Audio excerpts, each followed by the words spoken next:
Bonjour Johan Penel, bienvenue. Vous êtes donc le président de la Fédération française de badminton, ancien président du club de Villejuif, l'un des 2000 clubs affiliés à la fédération. C'est près de 200 000 licenciés, dont 65% d'hommes. Et puis alors si on élargit le spectre, c'est 100 millions de pratiquants dans le monde, le badminton. Vous avez pris la tête de la fédération il y a 2 ans. Avec quelles idées, quelle ambition ? L'idée, c'était vraiment d'exploiter tout le potentiel de notre sport et de casser les imaginaires, casser les idées reçues. Voilà, c'est un sport qui va du sport de plage jusqu'au sport olympique et paralympique. Donc, c'est un vrai spectre de pratiques différentes. C'est le même sport, mais des pratiques différentes. Et donc, de vraiment pouvoir servir la société dans... Voilà, une période en manque de repères, en pleine mutation. Et voilà, c'est comment on allait adapter notre sport, ses pratiques, ses clubs, dans ce contexte mouvant, et justement venir répondre à plein d'enjeux de société, et de voir à la fois le sport comme une finalité, ça c'est les dimensions compétitives, olympiques et paralympiques, et dans sa dimension sport-outil au service des différents enjeux de société. Oui, le rôle social du sport, évidemment, on va y revenir, mais moi il se trouve que j'ai pratiqué le badminton quand je faisais mes études à Sciences Po Bordeaux, parce que je faisais plein d'autres sports, et donc c'est hyper spectaculaire, c'est très physique, c'est très rapide aussi. Je crois que c'est le sport de raquette le plus rapide au monde, c'est ça ? Rapide au monde, tout à fait, avec un record à 480 km/h. Donc le volant est allé jusqu'à 480 km/h. Oui, donc ça donne une idée de la vitesse et de l'œil qu'il faut pour être un bon joueur de badminton. Vous avez décidé de créer une fondation qui s'appelle Impact Gagnant. Pourquoi il fallait une fondation ? Alors, c'est toujours dans cette idée-là d'avoir la dualité du sport français entre finalité et outil. Voilà, une fédération, c'est très identifié comme usine à compétition, usine à champion. Et donc, dans cet imaginaire collectif du sport en France, effectivement, voilà à quoi on peut réduire parfois les fédérations. Ce qui n'est pas du tout le cas de la fédération de badminton pour des raisons de typologie de pratiquants sur lesquelles je reviendrai. Donc on souhaitait avoir une entité qui puisse incarner cette performance sociale. Nous, on parle à la fois de performance sportive et de performance sociale. Donc on voulait avoir 2 entités différentes pour éviter des amalgames, puisque la finalité derrière, c'est vraiment d'être au service de l'impact, et donc de, finalement, à quoi le badminton sert. La question, elle est là, et de sortir de toutes ces idées reçues qu'on peut avoir. Mais c'est ce qu'on disait à l'instant, le rôle social du sport. Est-ce que c'est une nouveauté dans finalement les objectifs d'un président de fédération, ou est-ce que ça fait plusieurs années qu'il y a cette prise de conscience de dire bon, on n'est pas là seulement pour comme vous dites, créer des champions ou remporter des compètes? Alors évidemment, c'est important on est aussi là briller sur la scène internationale, faire rêver des jeunes, donner envie de pratiquer à travers des belles performances. Évidemment, on parle depuis longtemps des valeurs du sport, sauf que ce n'est pas automatique. Et c'est ça le message qu'on veut porter, c'est que nous, dans notre performance sociale, on a 4 grands piliers, l'éducation, la santé, l'inclusion et l'éco-responsabilité. Et tout ça, ce n'est pas automatique. Ce n'est pas parce qu'on fait du badminton qu'on fait de l'éducation par le badminton. Ce n'est pas parce qu'on fait du badminton qu'on fait de la santé. Donc c'est vraiment comment est-ce qu'on va tirer la substantifique moelle de notre sport pour venir s'adapter en fonction des publics et en fonction des enjeux. Donc tout ça, c'est pas nouveau. Ce qui va changer, c'est le cadre général qu'on appelle maintenant performance sociale. Ça a eu plein de noms par le passé. Nous, on a parlé de développement durable pendant une décennie, sur laquelle on était une fédération pilote. On a emmené plein d'autres fédérations dans cette direction-là. Après, on a parlé de badminton responsable. Et aujourd'hui, on est sur de la performance sociale. Donc, les mots sont nouveaux. Et ce qu'on veut vraiment changer, c'est l'image de notre sport. C'est-à-dire que quand on va dans les EHPAD, quand on va dans les prisons, quand on va dans les hôpitaux, quand on va dans les écoles, quand on va dans les entreprises, c'est le même sport, mais des pratiques différentes qui sont adaptées. Pourquoi vous dites que le badminton, d'une certaine façon, était pionnier ? Vous liez ça à la typologie des pratiquants. Qu'est-ce qu'ils ont de particulier, les fans de badminton, les joueurs ? Si on regarde le panorama du badminton aujourd'hui, voilà, on est capable de s'implanter autant dans des zones urbaines que dans des zones rurales, avec des clubs qui n'ont pas du tout la même taille, pas du tout les mêmes profils.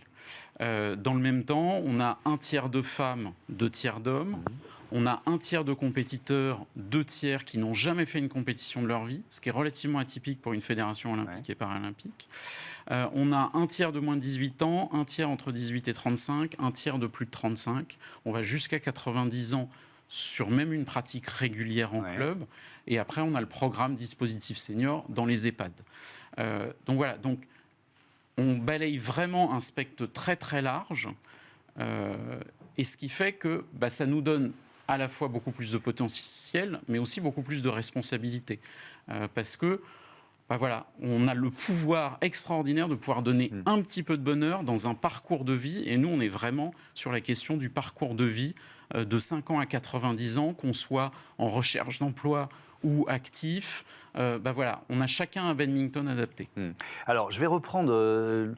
Peut-être qu'on n'aura pas le temps de tous les faire, mais les 4 grands piliers, effectivement, notamment la santé, parce que je rebondis sur ce que vous dites sur, par exemple, les activités, les actions menées en EHPAD. Si on rentre un peu dans le détail, c'est quel type d'action menée par la Fondation en matière de santé? Le dispositif senior, c'est un dispositif fédéral qui a été expérimenté en 2017 et maintenant déployé dans toute la France sur les structures qui ont envie de s'emparer de ce dispositif-là. Là, on est sur le prolongement de l'autonomie des personnes âgées. Donc, c'est vraiment utiliser les gestes du badminton et pas du tout les mettre en opposition sur un terrain. C'est pas ça l'objectif.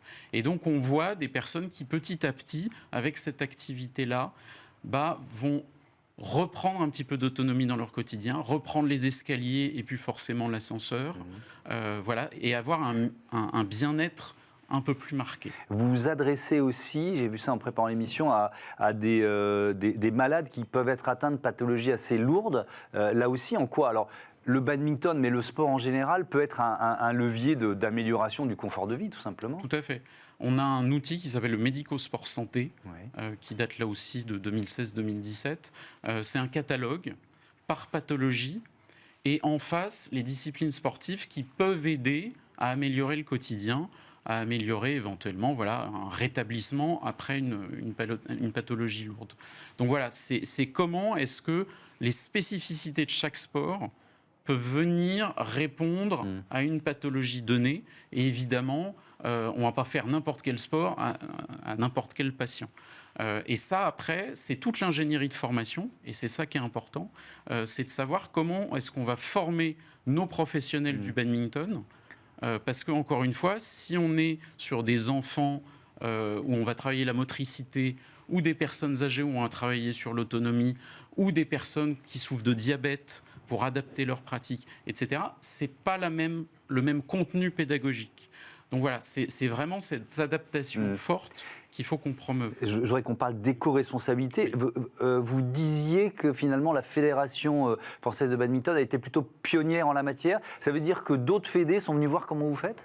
Tout à fait. Typiquement, la Coupe du monde de football féminin en 2019, ils sont venus nous auditionner pour comprendre comment, en 2010, la fédération et tous ceux qui m'ont précédé se sont emparés de ce sujet-là en disant, nous, on a plein de consommables dans le badminton, on a plein de déplacements liés aux compétitions. Comment est-ce que petit à petit, on va intégrer ça dans la prise de décision fédérale? Donc voilà, et donc on a plein d'autres fédérations qui sont venues nous poser plein de questions sur le pourquoi, qui est important, et après le comment. Et si vous devez nous donner un ou deux exemples de pratiques qui ont évolué et qui peuvent essaimer, vous diriez quoi? Alors là, typiquement, le projet de lancement de la Fondation, puisque la Fondation, elle n'est pas là pour avoir de l'ingénierie, elle est là pour mettre en relation des porteurs de projets à impact et des mécènes.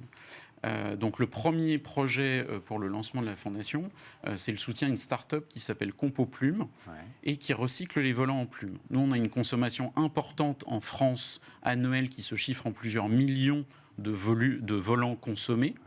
Et voilà, on commence par l'utiliser en compétition, puis à l'entraînement, puis sur les tout petits, et puis au bout d'un moment, ils finissaient à la poubelle. Donc là, l'idée de cette start-up, c'est de dire, on va compacter ces volants en plumes, et on va en faire des meubles. Peut-être que demain, cette table sera faite en volant de badminton. Là, les bureaux de la fédération, maintenant, une partie va être faite avec ces volants-là. Et donc, on raconte une histoire du volant qui commence sur le terrain, qui finit comme mobilier à la fédération. Et on a besoin de ça pour engager tout le monde dans cette démarche de responsabilité. À un moment, il faut raconter des histoires qui sont inspirantes. Et c'est ce qu'on fait aussi. Voilà, cette fondation, elle est déconnectée de la fédération. C'est la fondation de la performance sociale du sport. Elle est vraiment là pour mettre en valeur ce que des acteurs dans le sport peuvent avoir pour sortir des sentiers battus. Et je donne juste un exemple très rapide sur l'insertion professionnelle, où aujourd'hui, on va travailler sur le savoir-être des chercheurs d'emploi sur le terrain et derrière les insérer dans n'importe quelle entreprise où ils vont être formés sur le fond, mais sur la forme, ils auront développé à travers le badminton des compétences. Merci beaucoup, Johan Penel. Bon vent à votre fondation Impact Gagnant. On passe au débat de cette émission. Comment les mairies font face aux défis de la crise énergétique ?